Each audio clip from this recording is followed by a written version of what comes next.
Welcome to my channel page to success. Supreme কোর্টে আজকে তোমাদের রায় চলে এলো যে ওবিসি 7% হবে কি 17% হবে। অনগোয়িং রিক্রুটমেন্টগুলো সব, যেমন কেপি কনস্টেবল, যেমন এক minute, West Bengal police constable, তারপর KP constable, KPSI, WPSI, PSC clerkship, PSC miscellaneous, SLST, group C D, সমস্ত অনগোয়িং রিক্রুটমেন্ট এর কী হবে তা মানে সুপ্রিম কোর্ট বলে দিল। দেখো, সুপ্রিম কোর্ট বলল যে 7% বা 17% নিয়ে সে হস্তক্ষেপ করবে না, মানে রাজ্য যা করবে তাই নিয়েই চলতে হবে।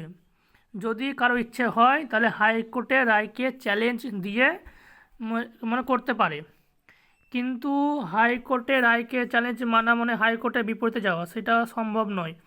আর সুপ্রিম কোর্ট বলে দিল যে আমি হস্তক্ষেপ করব না, এটা সম্পূর্ণ মানে হাইকোর্টের উপর নির্ভর, হাইকোর্ট আর নির্ভর হচ্ছে তোমার রাজ্য সরকারের উপরে।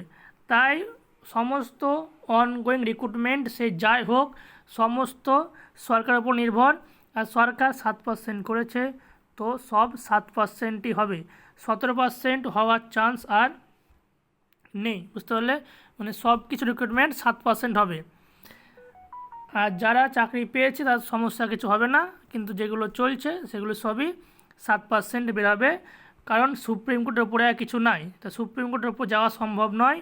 তা যারা ভাবছো এখনও যে আমি 17% এখনও হওয়ার চান্স আছে, তারা ভুলে যাও, কিছু করার না তাদের। তারা নেক্সট জন্য পড়াশোনা করো, ইউআরএ বা ইডাব্লিউএ সার্টিফিকেট তোমরা বানাতে পারো, সেটা বানিয়ে নেক্সট যে ভ্যাকান্সি তার জন্য পড়াশোনা করো। কিছু করার নাই, 17% আর হবে না, কারণ সুপ্রিম কোর্টের উপরে কেউ যাওয়া সম্ভব নয়। সুপ্রিম কোর্ট বললো যে আমি হস্তক্ষেপ করব না, মানে হস্তক্ষেপ করবে না, এটা সম্পূর্ণ রাজ্য সরকারের উপর নির্ভর যে 7 করবে কি 17 করবে। ধন্যবাদ।